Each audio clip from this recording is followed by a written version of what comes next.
अस्सलाम वालेकुम। कैसे हैं आप स्टूडेंट्स? उम्मीद करता हूँ कि आप सब खैरियत से होंगे। तो जल्दी से स्टार्ट करते हैं अपनी डेली एनालिसिस की वीडियो को और चेक करते हैं आज हमारे पास कौन कौन से इंपॉर्टेंट फंडामेंटल इवेंट्स हैं। उसके बाद हम चार्ट पर टेक्निकल एनालाइज करेंगे और ट्रेड के लिए बेस्ट अपॉर्चुनिटीज फाइंड करेंगे। ये सबसे पहले मेरे पास फॉरेक्स फैक्ट्री का इकोनॉमिक कैलेंडर ओपन हो चुका है। इसके अंदर हम आज की कुछ इंपॉर्टेंट फंडामेंटल इवेंट्स के हवाले से डिस्कस कर लेते हैं। अगर हम आज के हवाले से चेक करें तो आज हमारे पास कोई भी इंपॉर्टेंट फंडामेंटल इवेंट नहीं है, ना ही हमारे पास कोई हाई इंपैक्ट न्यूज है और ना ही हमारे पास कोई मीडियम इंपैक्ट न्यूज है। तो हम डायरेक्ट चार्ट पर चलते हैं और जाकर चार्ट को एनालाइज करते हैं। ये सबसे पहले मेरे पास डीएक्सवाई का चार्ट ओपन हो चुका है। डीएक्सवाई में अगर हम चेक करें तो डीएक्सवाई अपने एक्सट्रीम पॉइंट ऑफ इंटरेस्ट जो जोन है इसका उसे उठ रहा है। लेकिन मैंने आपको इसके वाले से अपना पॉइंट ऑफ व्यू बताया था कि हमने वेट करना है कि मार्केट का जो प्रीवियस लो लिक्विडिटी पॉइंट है उसे मार्केट टेकन आउट करे और उसके बाद जो हमारे पास एक्सट्रीम पॉइंट ऑफ इंटरेस्ट का जोन है उसे स्वीप करके हमें बाई कंफर्मेशन दे या इसे ब्रेक कर दे तो हम इसे मजीद सेल देखेंगे। अभी तक ओवरऑल डीएक्सवाई के अंदर हमने सेलिंग ही देखनी है। ये हमारे पास एक यहाँ पर ऑर्डर ब्लॉक और सप्लाई एरिया है। लेट्स सी मार्केट इस जोन में किस तरह का रिएक्ट करती है। मार्केट यहाँ से डाउन साइड आ सकती है। तो ये थे डीएक्सवाई के अंदर। इस हिसाब से डीएक्सवाई को ओवरऑल सेल में देखना है। अगर मार्केट ये एक्सट्रीम पॉइंट ऑफ इंटरेस्ट का जोन है उसे स्वीप करके हमें बाई कंफर्मेशन देती है, M15 M30 में एमएसएस देती है, तो हम डीएक्सवाई को बाई साइड देखेंगे। अदरवाइज हम जोन के डाउन साइड पे ब्रेकआउट पर रिट्रेसमेंट पर सेल देखेंगे डीएक्सवाई को। ये हमारे पास गोल्ड का पेयर ओपन हो चुका है। अब हम गोल्ड को एनालाइज कर लेते हैं डीपली। गोल्ड के अंदर चेक करें तो गोल्ड के अंदर मार्केट के अंदर बिल्कुल छोटी छोटी कैंडल्स बन रही है। मार्केट ओवरऑल एक रेंज के अंदर है। रेंज के अंदर फंसी हुई है। मार्केट छोटी छोटी कैंडल्स बनाकर डाउन साइड आ रही है। अगर ओवरऑल अगर हम कल की कैंडल को देखें तो उसने प्रीवियस डे हाई को स्वीप किया है और प्रीवियस उससे पिछला जो कैंडल है उसके लो को स्वीप करके इनवर्स क्लोजिंग की है। तो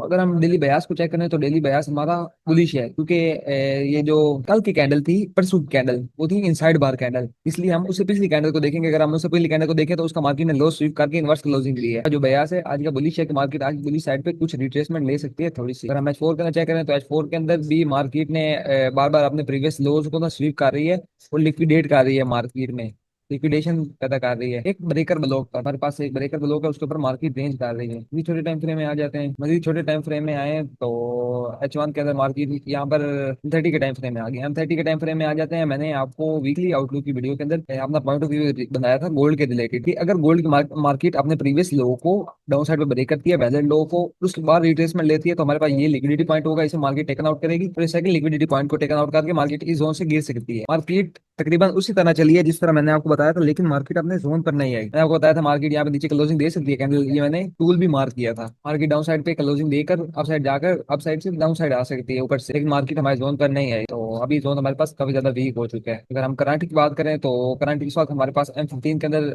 गेन से एक स्ट्रक्चर हो चुके हैं। मैं यहाँ पे थोड़ी सी स्ट्रक्चर मैपिंग कर लूँ, उसके बाद हम ये मैंने गोल्ड के अंदर स्ट्रक्चर मैपिंग कर ली है। अगर गोल्ड को अगर हम M15 के स्ट्रक्चर के मुताबिक देखें तो मार्केट का इस लेवल पर वेदर लो पड़ा है। ये हमारे पास वेदर लो पड़ा है। मार्केट ने अपने इंड्यूस में टेकन आउट कर लिया। ये हमारे पास ये लो वैलिड है और मार्केट ने अपने डिसीजन पॉइंट ऑफ इंटरेस्ट पर अभी टैप नहीं किया। तो ओवरऑल हमारे पास ये एक ऑर्डर ब्लॉक एरिया था जहाँ से मार्केट अप साइड पे थोड़ा सा उठी है। ये M15 का हमारे पास ऑर्डर ब्लॉक एरिया था जहाँ से मार्केट ने बाय साइड पे रिट्रेसमेंट ली है। इस वक्त मैं अगर आपको गोल्ड का अपना पॉइंट ऑफ व्यू बताऊं तो ये हमारे पास एक लिक्विडिटी लो पड़ा है। मार्केट इस तरह का रिएक्शन क्रिएट कर सकती है कि मार्केट डाउन साइड आ सकती है, डाउन साइड इस लिक्विडिटी लो को ले और उसके बाद साथ नीचे वाले लो को भी ले और इसे स्वीप करके अप साइड पे जाए, हमें कोई कंफर्मेशन दे तो यहाँ से हम बाय करेंगे। लिक्विडिटी लो फर्स्ट, इसको स्वीप करे तो कंफर्मेशन देकर बाय। ये थोड़ी सी रिस्क रहेगी। अगर मार्केट दोनों लोस को स्वीप करती है फिर हमें कंफर्मेशन देती है तो फिर हमारे पास एक जबरदस्त अपॉर्चुनिटी बनेगी, जबरदस्त एंट्री बनेगी। अगर हम ऊपर से कोई सेलिंग जोन देखें तो सेलिंग जोन अब हमारे पास इस जगह पर है M45 के टाइम फ्रेम। M45 के टाइम फ्रेम के अंदर हमारे पास ये एक किस्म का सप्लाई एरिया और ब्लॉक एरिया। अगर मार्केट यहाँ पे आती है तो यहाँ से आपको एक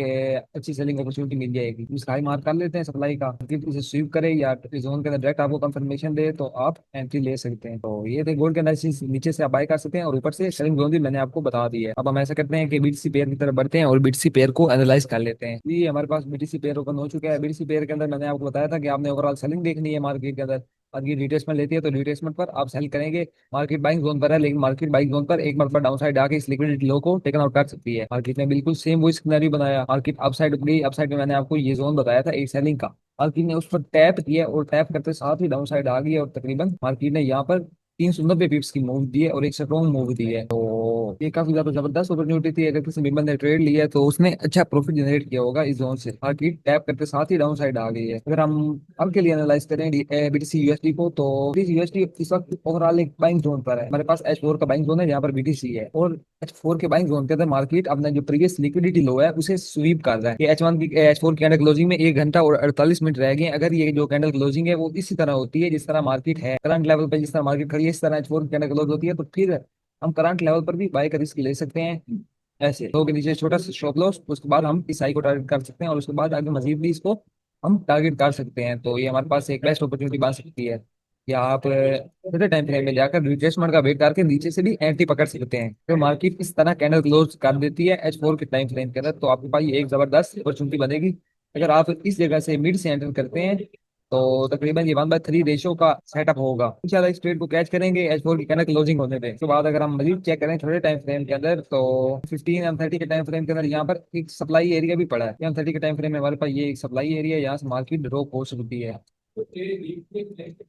अगर मार्केट H4 के अंदर हमें ठीक क्लोजिंग नहीं देती, मार्केट अपने प्रीवियस लो को ब्रेक कर देती है, डाउन साइड पे क्लोजिंग दे देती है, फिर हम इस लेवल से सेलिंग देखेंगे BTC USD में, क्योंकि हमारे पास एक बेस्ट सेलिंग जोन होगा। इस लेवल से हम BTC में सेलिंग देखेंगे। तो ये थे हमारे BTC के एनालिसिस। बाइंग का मैंने आपको बता दिया है। मार्केट कैंडल क्लोजिंग करे स्ट्रॉन्ग, जिस तरह मार्केट करंट लेवल पर ही कैंडल क्लोजिंग करे, तो टाइम फ्रेम में आपने रिट्रेसमेंट का वेट करना है और रिट्रेसमेंट पर आपने छोटे स्टॉप लॉस के साथ लो के नीचे स्टॉप लॉस रख के आपने बाई की अपॉर्चुनिटी अवेल करनी है BTC USD में। अगर कैंडल क्लोजिंग ठीक हो, अगर कैंडल क्लोजिंग ठीक नहीं होती तो फिर ये ऊपर मैंने आपको एक सेलिंग जोन भी बता दिया जहाँ से आप BTC USD को सेल कर सकते हैं।